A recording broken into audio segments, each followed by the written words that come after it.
আন্দোলনের সময় জাহাঙ্গীরনগর বিশ্ববিদ্যালয়ের dairy gate, Savar bus stand, পাকিজার মোড়, আশুলিয়া সহ বিভিন্ন গুরুত্বপূর্ণ স্থানে তিনি ছাত্র জনতাকে সংগঠিত করে কর্মসূচিতে নেতৃত্ব দেন। বিশেষ করে ২০২৪ সালের ৪ আগস্ট জাহাঙ্গীরনগর বিশ্ববিদ্যালয় থেকে বের হওয়া হাজার হাজার ছাত্র জনতার মিছিলে তিনি সামনের সারিতে থেকে নেতৃত্ব দেন।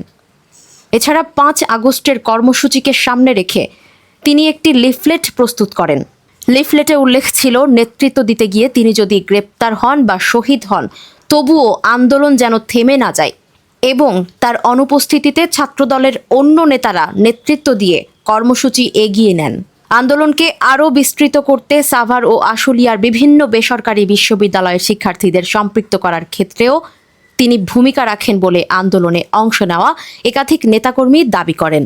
জুলাই আগস্ট আন্দোলনে তার অবদানের স্বীকৃতিস্বরূপ সম্প্রতি তাকে ঢাকা ১৯ আসনের জুলাই আগস্ট গণ অভ্যুত্থান উদযাপন কমিটির প্রধান উপদেষ্টা হিসেবে দায়িত্ব দেওয়া হয়েছে।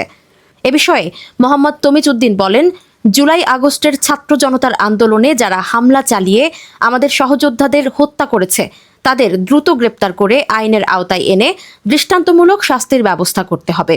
এ লক্ষ্যে প্রশাসনকে প্রয়োজনীয় সব ধরনের সহযোগিতা আমরা করব।